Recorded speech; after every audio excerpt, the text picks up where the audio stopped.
Hi, and welcome to Dipping in and Out with Lucy, the podcast that opens up the discussion around domestic abuse. I am very fortunate. My afternoon, Suzanne will be able to tell you what time it is for her because we're on opposite sides of the pond. I'm very fortunate to be sitting down today with Suzanne Shepherd-Post. Now, Suzanne, amongst many other things, is the founder of Shear Haven.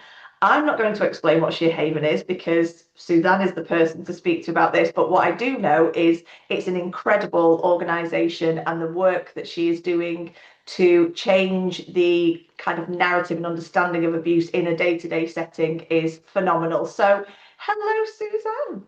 Hello, Lucy. Thank you so much for having me. I'm Oh, thrilled to be here at, I believe it's 10 o'clock in the morning here and what, 4 p.m. there? Or, it is.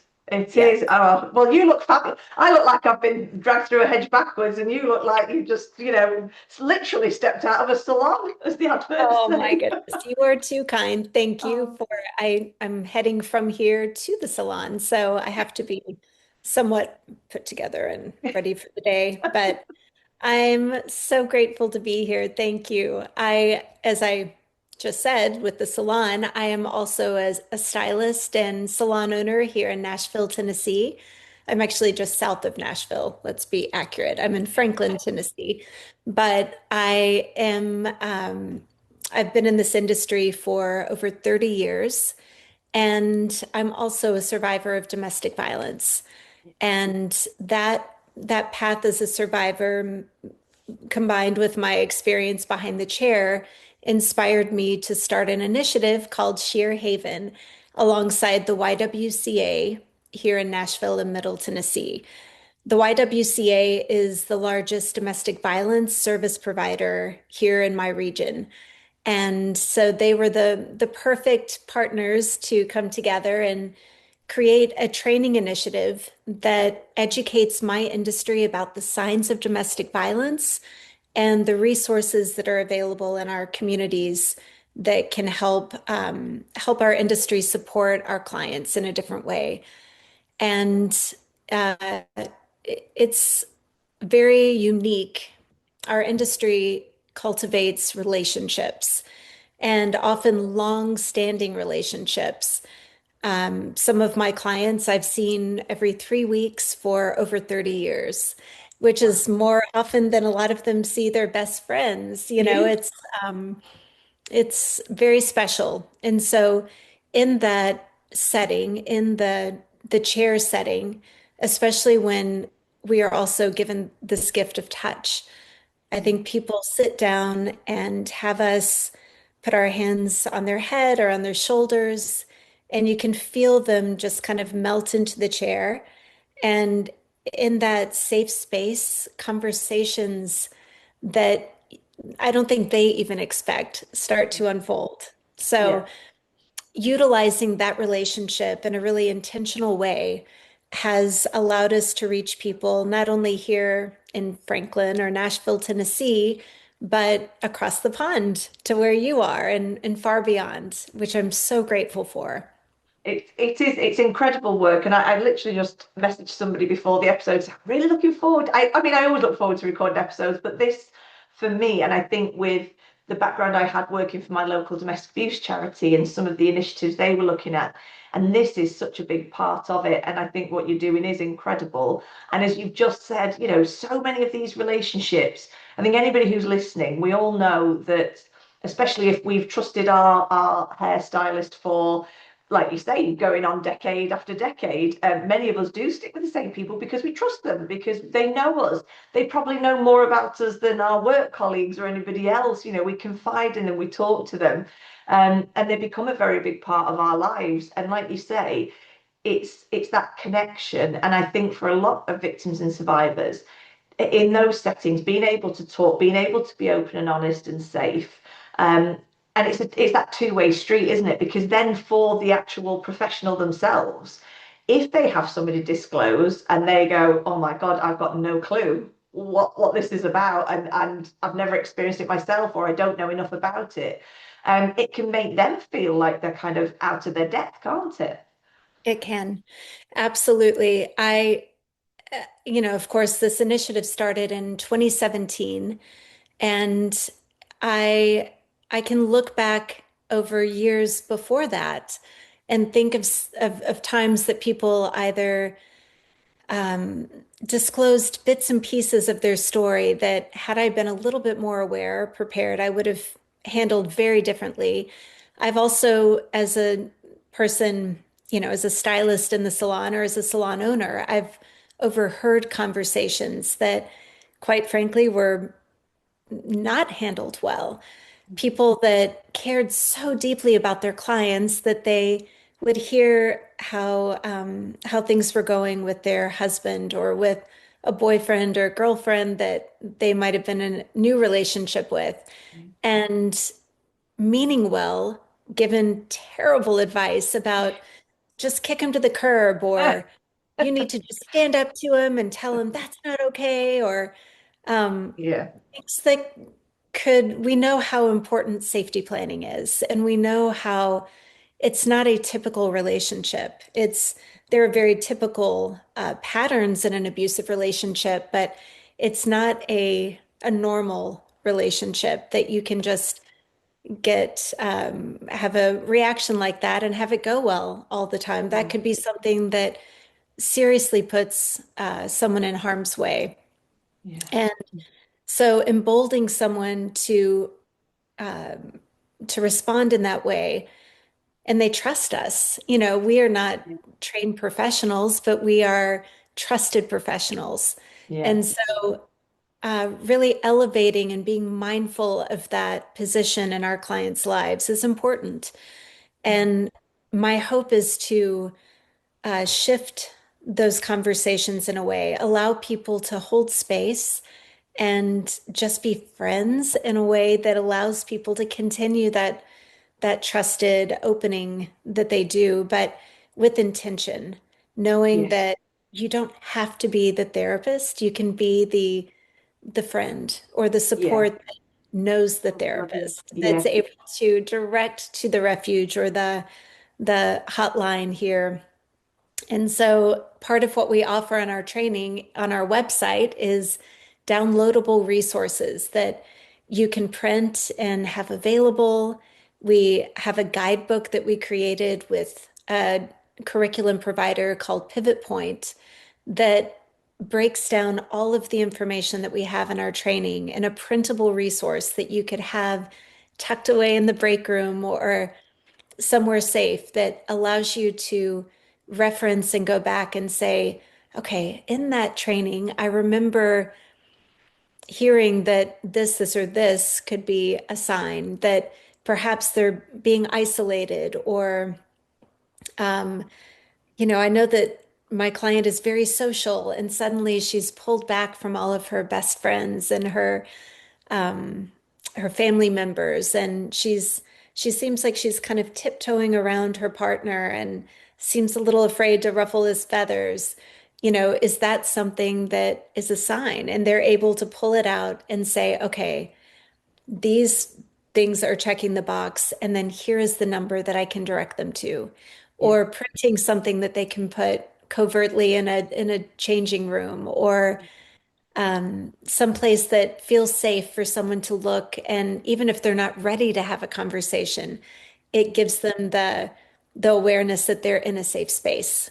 yeah, definitely, absolutely. And you explain that beautifully because I think for anybody that doesn't, understand abuse or has not experienced it, it is very difficult to know how to broach those conversations because it's there's no kind of linear or timeline where you're gonna all of a sudden just, oh, that's it, it's abuse, of course it is. It takes time for a lot of people, and some people can need reassuring or supporting or signposting more than once, and it can be various forms of abuse because I don't know, I think from episodes I've done previously, and I talk to people from the USA, and it seems very similar over there as it is over here in terms of when we talk about domestic abuse, people's minds go straight to the physical.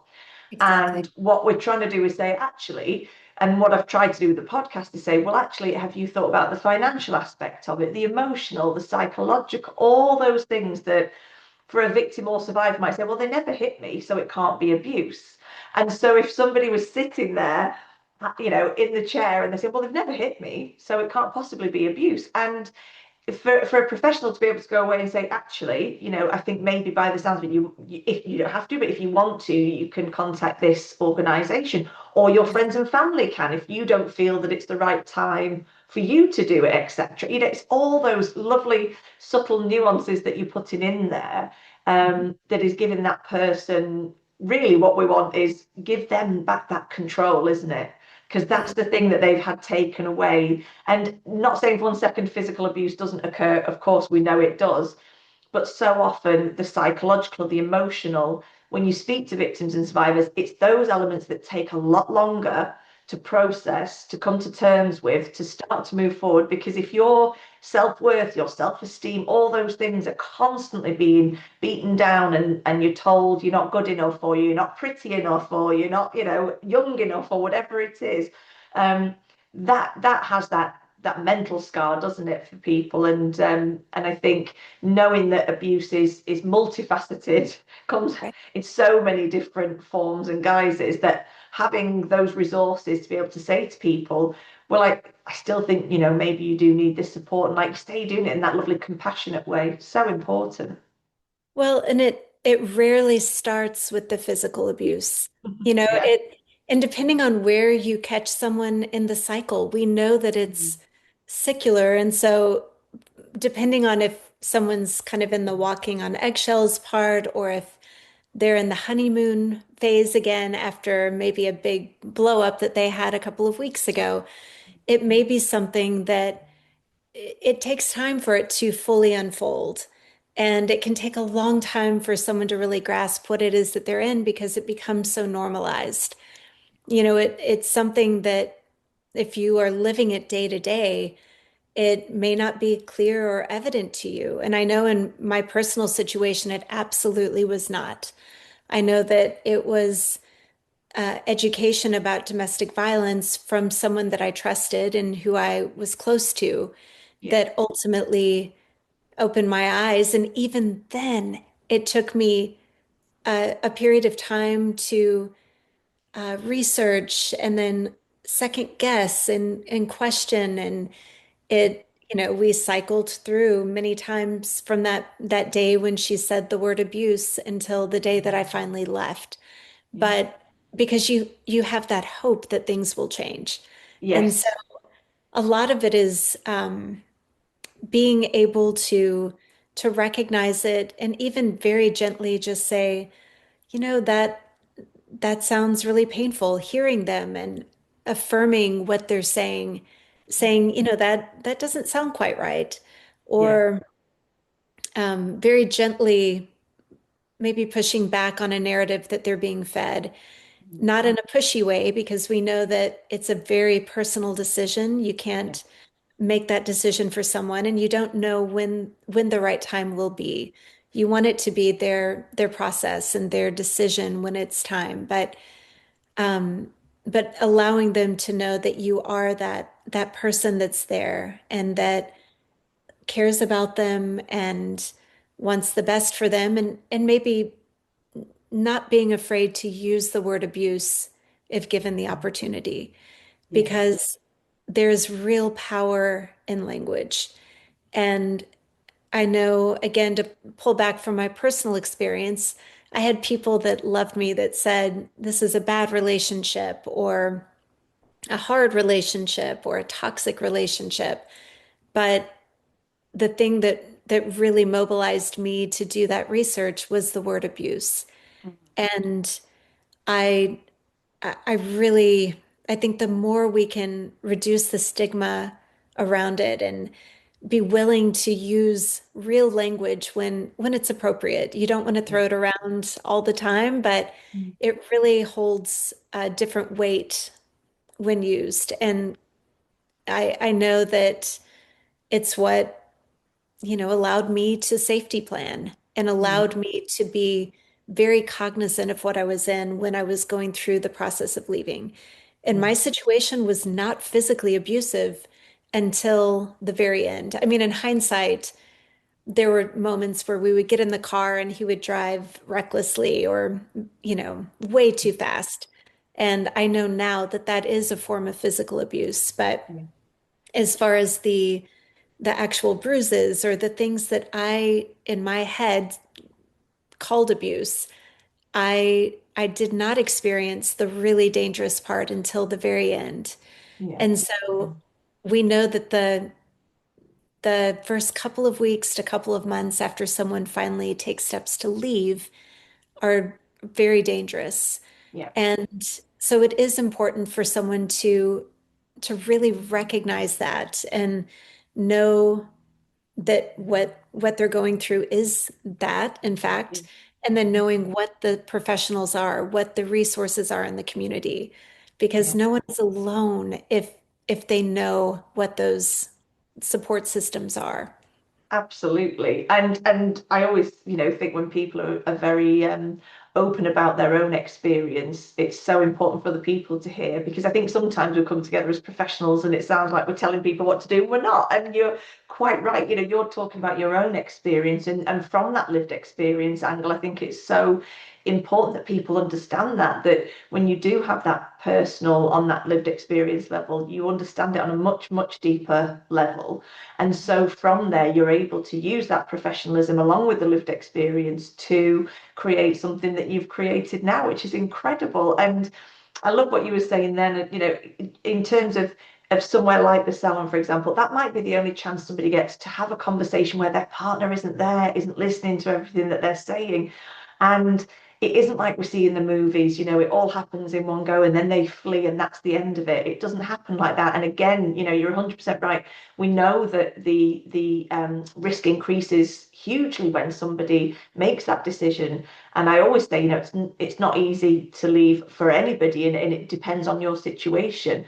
But if you do, having those resources and having those support mechanisms in place is so important because it's a very, very difficult time. And for a lot of people, I think something that doesn't get talked about enough is, like, I think you touched on this earlier, is people want it to work. Victims want that relationship to work. Well, you don't go into a relationship, especially if it's a long-term relationship, thinking, well, if it ends, so what? You've invested time, you've invested love, you've invested everything that you have physically, emotionally, everything else. And if there's children involved as well, it's not that straightforward. And for many victims and survivors, they can feel that coercive element from their partner. Well, if you leave, I don't know what I'll do to myself, and or the driving recklessly in the car, like you say, all these things to make you think, actually, will it be worse if I leave? Maybe better the devil I know, stay where I am, and Yes. put up and shut up as we. I don't know if you say that over there, but we say that over here. Put up Yes. and shut up, yeah. That's exactly it. Like, and there's a dependency that's created. You think about the five people you see consistently, day after day. If one of them, for any reason, suddenly is not in your life, you feel that loss. There's a connection that's developed, and whether it's a financial dependency, whether it's that emotional hook that they have in you, maybe you've been vulnerable enough with them that they know what your past is, what your traumas have been, what your complicated relationships that you might have with other people are, and they know exactly how to plug that in and how to keep you hooked. And Yeah, so, yeah, um, yeah, so it's hard. It's expensive to find a new place to live. A lot of people think I can't afford to get another house or another apartment or flat. If I do leave, how do I afford that? yeah, How do I pull my children away from this person who might be a good parent? It's often we try to keep our children shielded from conflict, and so it might be that you've either been protective enough that they don't see what's going on, yeah. or perhaps the abuser is controlled enough around the children that it's all behind closed doors when they're Mm, asleep or when they're not around. yeah, yeah. And there's a million reasons why people choose to stay. Mm, And being able to recognize and inform my industry as well that it could take an average of 7 times to leave. And so there may be a lot of starts and stops and being patient with people, not shutting the door or being so forceful with advice that they don't feel like they can come back to you because you might be the only safe place, like you Yeah. said.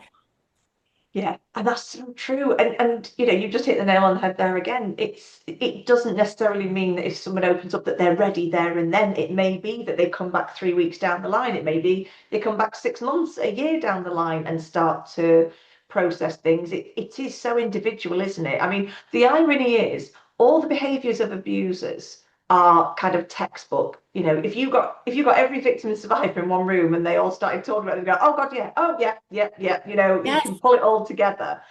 But the actual situation itself for each individual is unique to them, and how we respond to things is different. How I might respond to something will be different to the way you respond to something, and so how we react to things is very important. And I think, you know, having that safe place where you're saying it doesn't have to be now, it can be when you're ready, when the time is right for you, but knowing that that support is there. That's, I think, for so many victims and survivors, and again, I think it's probably worldwide, is they do feel alone. And like you were saying before, you know, and they're not alone. There's an army of people out there who understand it, who get it, who know that they're not going crazy, you know, they're not making it up, it's not all in their head, it's real.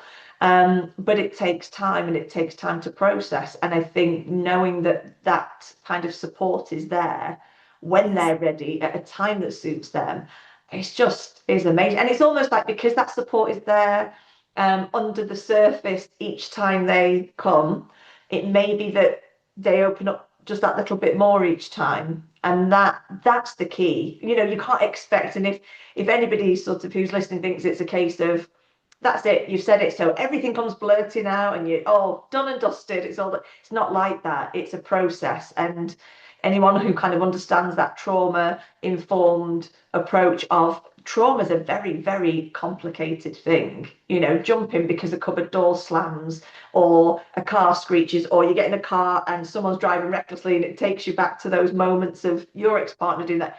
Trauma Yes. is very, very complex. And I think that's why it's so important that the services you provide are there to everyone when they need it. It's, yeah, I love that. Well, and I hope that anyone listening here, we created a training. So to back up, in Yeah. 2017, we started in-person trainings and we did dozens and dozens of trainings. We had reached maybe, I don't know, a couple of hundred people in our community, which we were thrilled about at the Yeah. Amazing. time. We very quickly realized that based on the feedback we were receiving, that it needed to be spread a little bit wider than what we could reach in that setting. I was offering them on my day off. I would go and, I still work full time behind the chairs. So carving out those windows to go and sit with people, it was wonderful, but my time was limited. So Yeah. I thought, well, if we could do this statewide, if we could pass a law like another state here, Illinois had passed, and require this for beauty professionals, I think that we could reach people across the state. And I didn't know exactly how we would do it, but we started working on that legislation back in 2020 and had amazing momentum. I was going to the General Assembly here and talking to lawmakers and sharing my personal story as a survivor, but also as a beauty professional, explaining why it was so important. And very shortly after that, this thing called COVID happened, Yeah. and it stopped us completely in our tracks. But we had a few things to figure out. One of the things was that lawmakers said, we know that domestic violence is a huge issue and we like this idea, but we want it to be an easy ask. We don't want it to be a burdensome requirement for your industry. And so we want it to be short and it has to be free. And ideally, we want it online. And the online piece was very daunting because it was before COVID. It was before we Yeah. knew. do this the way that we're doing right now. And um, during that period, I was actually appointed to our governor's economic recovery group, which was addressing how to reopen during a global pandemic, how to open Yeah, up salons and businesses of all kinds. yeah, And as the salon representative, I connected with a company called Barbicide.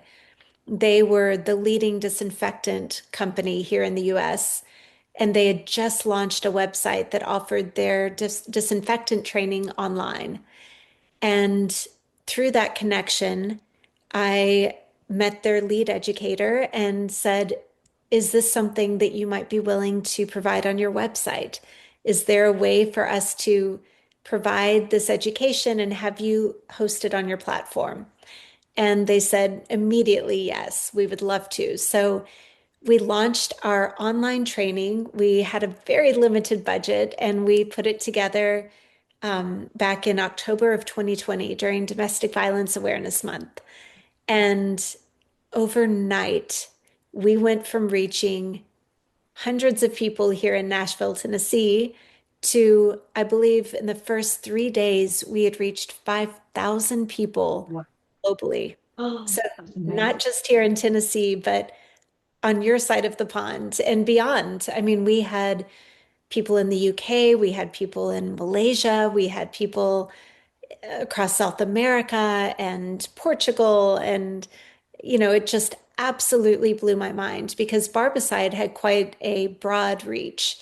They had sent out an email and put it on their social media, and suddenly, to your original point about how the signs are universal, Yeah, we had people everywhere saying, I'm so grateful for this information, for this knowledge. And yes, I've experienced it and I've seen the signs. And we had people from many other industries that also started to take this training. And it was important to us that we provide the international resources, which we do. So if you go to the training, you'll find we actually have a wonderful couple of ambassadors that are based in the UK and Ireland. And so they're able to speak to the importance of it, but also the resources that are available in your community. And we have the downloadable tear sheets with the numbers in the UK and Ireland and across Europe and Australia, all over the place. So you should find the resources that you need. yeah, And while some of the signs are my industry specific, if you have a client behind the chair, there's some things that you can listen and say, okay, they're talking about being in a salon or being in a barber shop or a nail salon. But the signs are so universal that I've even had people that are attorneys or that are medical professionals or teachers take it and say it was very concise and very helpful and help to just open eyes about what the signs are and yeah, what the resources are. So I want to speak to your audience and say, please take our training and please spread it as widely as you would like. It is very concise and it's free and it's online. So if someone knows of the survivor who might be navigating a situation right now or the victim who needs that resource, please don't hesitate to share our Shear Haven training.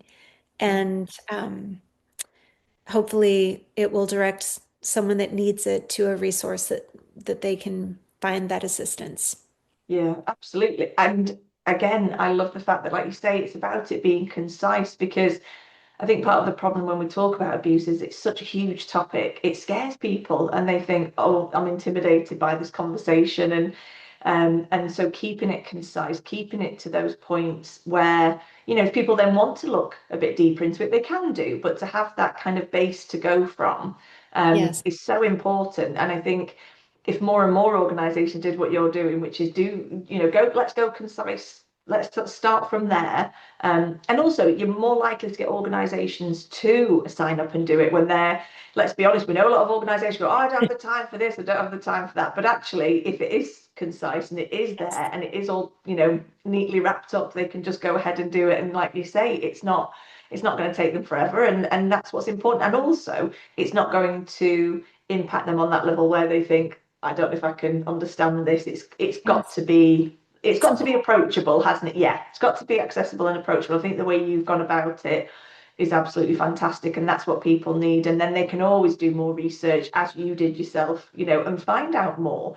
But we Yes. need that starting off point, don't we? We need that kind of the early stages. What's going on? But I love the fact as well, like you say, it's you're now everywhere, which is brilliant, and that's how it should be. And not, like you say, moving on from the beauty industry as well. So like you said, and we know family law, it's if some solicitors could just even understand the basics of abuse and not just look at it as, oh, it's a toxic relationship, therefore this person is behaving this way in the courtroom. Actually, if they knew the basics of it, they would understand that that's not what that person is doing, and that person is living through trauma and through abuse, etc. And as you Yes. say, medically as well. Yeah, it's every system needs to, and every organization and everybody just needs to be able to understand and spot those signs. And also, so if for example, if family and friends wanted to learn a bit more, they can go and do the training as well. Absolutely. Yeah. I'll say a lot of the conversations that I personally hold behind the chair, which I talk about this a lot.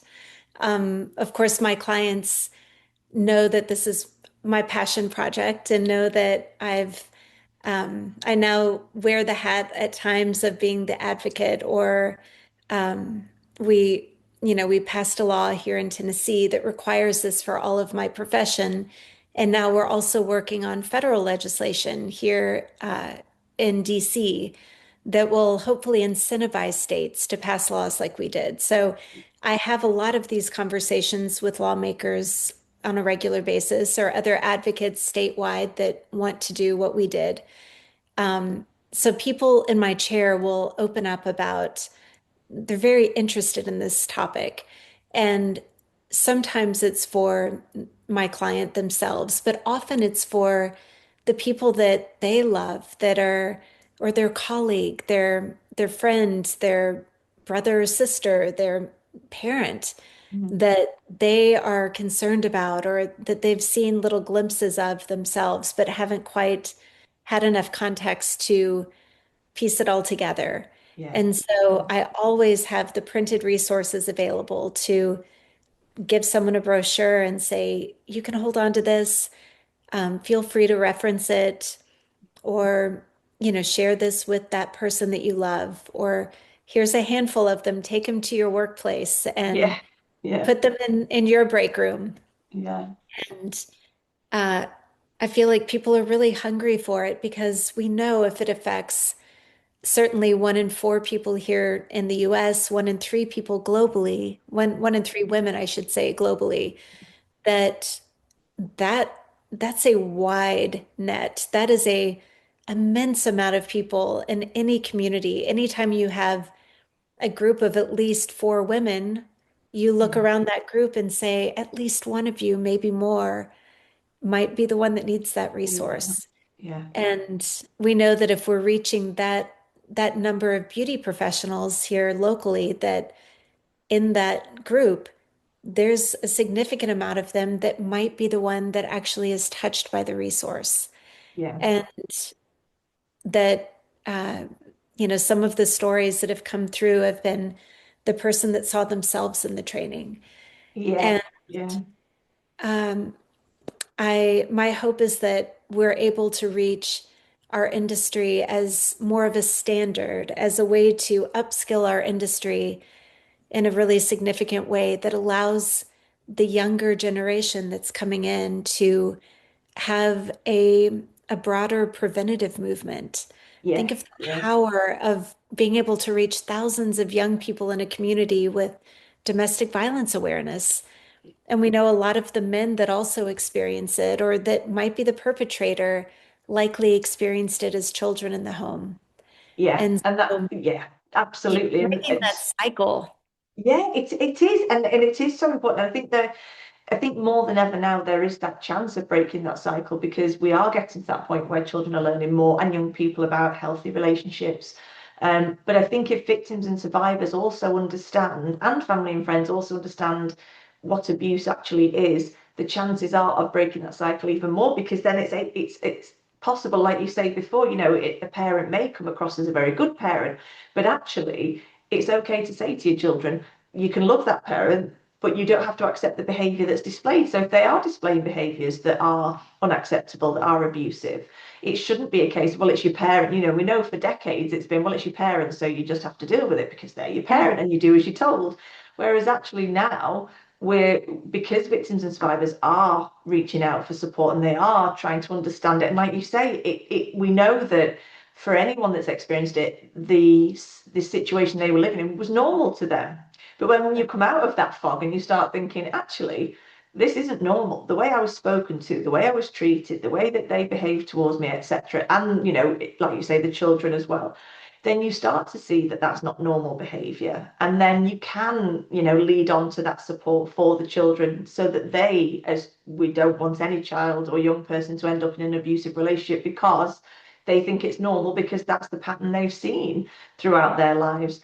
And I love the fact that the training can also, for family and friends, I think that's such a key point, and it's something that we focus on a lot over here. Is I think you touched on it earlier when you were saying about things that people say, your own family say things, and it might be, oh, well, they're toxic, or, oh, I could have seen them coming a mile off, or all these really unhelpful, really Yes. unhelpful Yes. things that people say, and you're like, oh, okay, no, maybe not. Because all you're doing then is putting that blame and shame back on the victim and saying, well, I could see it, so how come you couldn't? But they're not in your shoes, they're not living your life. So making sure that work colleagues, family, friends, whoever, that they have a better understanding. So when it comes to, as we were saying before about language, it's important the language that we do use around individuals who've experienced abuse, because they have a right to be treated with respect and decency just as much as anybody else does. But unfortunately, very often victims and survivors don't see their own worth, so they allow people to say, well, that relationship was wrong for you, I could have told you. So we now need to actually be able to say to family and friends, actually, you're the ones that need the training. You're the ones that need to understand You it. need the training. You need it. Exactly. Exactly. Yeah. Right. I love that. I think it's brilliant. And I genuinely love the fact that what you're doing now, you started off, and it's lovely for people to hear something that started off as an idea has grown into what it is now. And it just shows that when you have that passion and when you really want to see something grow to its potential and do what you're doing now, it's wonderful. And it's lovely hearing success stories. Oh, thank you. I'm a very small part of a movement, of a team, I'll say, and I'm grateful that, yeah, I think sometimes that nudge is placed on your heart, or that story will resonate with you to say, okay, this may not be my lane, but if it's possible, if you know, if there's a possible movement that can be born out of a little nudge here, what else is possible? I hear the most incredible stories in this line of work. All of us in the domestic violence awareness community are in our own little lanes and taking our own personal experience and creating change, meaningful change in our own little pocket of the world, or, Yeah. our community. And I'm so inspired by every single one of the stories I hear. It's incredible. And I think there's real power in survivors that are able, not every survivor is able to share their story safely, but Yeah. my abuser is no longer here. And he took his life when we were um, going through our breakup. I had a very young child and I had just opened my business. And when it became clear that I wasn't able to stay, I and took steps to leave, things unraveled pretty quickly and pretty dramatically. And there were very serious threats that were made, including to take his own life. Um, and I knew just enough to know that my son and I were not safe. And so we went into hiding. We ended up getting a security guard and an order of protection, which I knew ultimately uh, was a piece of paper. I knew that it was something that gave me a little bit of protection. I knew that I could call law enforcement if I needed to, but um, I I knew that it was very important that we stay safe.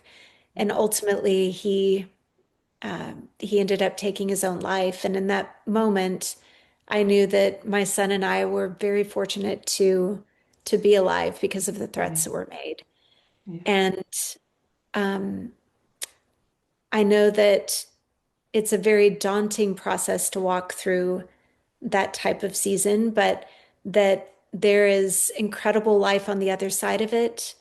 And I have a wonderful husband who's so supportive of this work, and another beautiful child who, I'm grateful every single day for this family that I have today.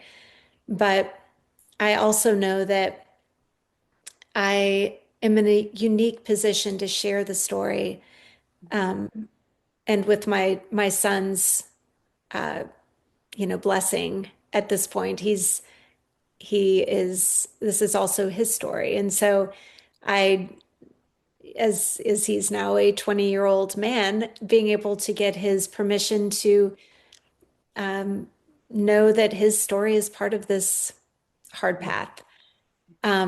But I know that the signs and the process that I went through are not unique. I know that so many people listening to my story can say, that is my story. And I don't have someone around the corner who's waiting on me or that I'm still co-parenting with. And that is a privilege. I'm able to kind of open up in that way because I'm safe to. yeah, And I feel an obligation to speak for my community of survivors and victims in that way because of that ability. So um, yeah, so for those, not everyone can do it, but I'm grateful that I am in a position to kind of open up and share in that way. I honestly, you're making me emotional now. You are. I think, sharing what you've shared and being that, really, you're the voice for the voiceless, for those that can't share their stories, and to go through what you've gone through. And we know that a lot of perpetrators, a lot of abusers will say, I'll take my own life, but then to actually go ahead and do it, and the impact not only on you, on your child as well, how you then navigate all of that. I mean, your bond must be incredibly strong, which is incredible. And you're obviously an amazing mother who's been able to be there for him. And I'm so pleased that you've met somebody and you've got a lovely relationship and another child. I mean, it is just such a beautiful kind of, I'm not saying ending, because I think you've got a long way to go in terms of all the amazing things you're going to keep doing.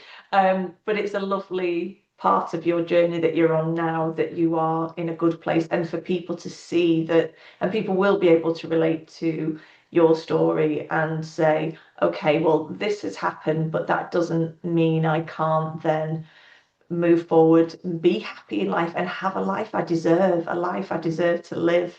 And I just think that everything you've experienced and everything you've shared is just beyond phenomenal. And you do it all with a beautiful smile as well. Oh, You do, you do. You're amazing. I can't thank you enough. And for anybody that's listened, I think anyone's very, very fortunate to have been able to listen to this today. And I am so, so grateful to you. And I know this isn't the end for us. Our paths will cross again, I'm sure. Not sure how we will, but we will. We will. It's yes, not the end of the road 1,000. for us. Oh, but Um, Suzanne, you're amazing. And if you could give anybody, so I hate doing this kind of like one piece of advice because there's like 50,000 pieces of advice you want to give. But if you could sort of, if anything else you wanted to add, please, please feel free to. oh, thank you. I'm so grateful for this opportunity. And I would encourage people listening, of course, to check out our website. It's shearhaventraining.org. we'll link it, I'm sure, in the Yes. podcast. Yeah. Um, get certified and share this as widely as you can. This is a grassroots movement. Every single share on social media, any single share of, sending it through a text to a friend or your beauty professional makes such a big difference.